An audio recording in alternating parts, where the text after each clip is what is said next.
One of the biggest attractions in Colorado Springs is none other than Pikes Peak. It's a mountain that's about 14,000 feet high and was actually the inspiration for the song America the Beautiful. And I am so excited because today we're getting on the Cog Railway and we're going to go all the way up to the summit. Oops, I think I hear the train. I better get going.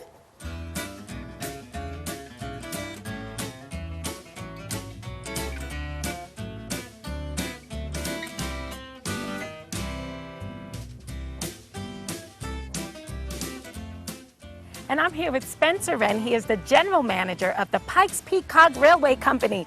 And before we even get started, what are we standing in front of here?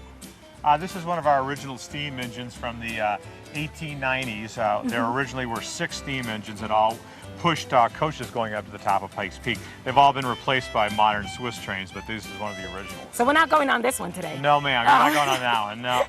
Okay, now tell us a little bit about the history of Pikes Peak because I hear it's very interesting. The railway was built in 1891 by a gentleman who came out, Zalman Simmons from Kenosha, Wisconsin, and he rode a mule to the top of Pikes Peak, decided that there had to be a more civilized way to get to the top of Pikes Peak than the back of a mule, and said, why don't we build a railroad here? And so he set about putting together the capital and the money together to build a railroad. And so in 1891, it opened for the first time. It was begun building in 1889, and we began running in 1891. Right. So how many miles is it all the way to the top? It's 9 miles of track from here to the summit. Right. And so the train goes all the way up? I'm looking at one of the tracks. Is it straight up like that? This is a 25% grade. Your standard railroads can only go about a grade of about 6%. And we go 25%. So the gear in the middle, there's a gear that fits into the rack rail there, and that's what pulls you up, and it also adds the braking when you come back down. So you can go up the steep grades and come down safely on the steep grades. Wow. So I hear that as we're going up the mountain, that we actually go up through 4 life zones? Basically, different life zones is the way that it's described. And right down here, we're in the plain zone, and up there, you're in the alpine zone. So there's intermediate zones along the way. Then there's different animals, different trees, different rocks and everything that you see in those different zones. So what happens if there's ever inclement weather? We run no matter what. We actually, we've been running year-round now for the last 2 years, which is a real interesting proposition. Last year, since we had our hardest winter in many, many years, but we did real well. We don't make any money at that time, but we have so much overhead that it's nice to have a little bit of money coming in during the winter months. Now, I heard that at Pikes Peak, that's where Catherine Lee Bates got her inspiration for America the Beautiful. That's correct. So I'm sure working here, you must get a lot of inspiration yourself. Care to share on some of those? I think it's the greatest thing is that so many people, we run about 225,000 people a year, and everybody just loves the trip. And we almost get 0 complaints, which is it's really very fulfilling to work in a job like that where people really love the trip. And they get inspired too. I think people are just really awed by the beauty and the natural scenic wonder of Pikes Peak. Now, I heard you mention the high altitude, and I'm from New York. I never have gone up this high, so I'm actually a little bit apprehensive. Tell me, what can we expect at the altitude of 14,000 feet? Well, you're gonna, most likely, since you just got here today, you probably won't notice anything. Generally, people that just get here the first day, their body is still hasn't quite started to make the adjustments to altitude, so you probably won't be affected today.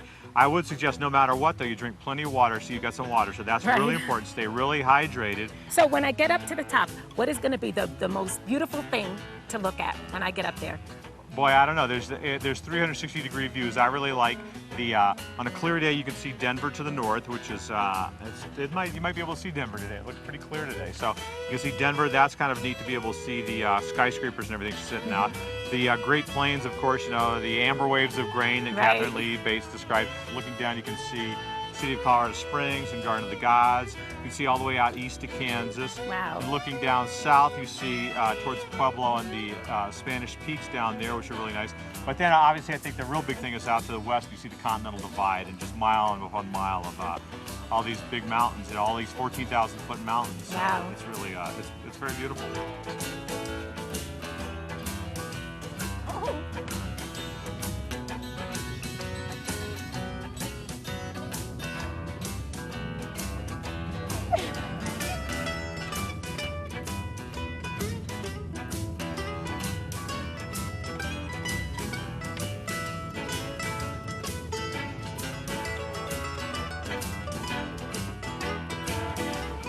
A trip to Denver and Colorado Springs wouldn't be complete without a ride on the famous Cog Railway. And standing up here at the summit, you can understand why Catherine Lee Bates was so inspired to write the song America the Beautiful. And you also understand why the Word of God says that even if you didn't know there was a God, all you had to do was look at the beauty of His creation, and you'd understand that He is real.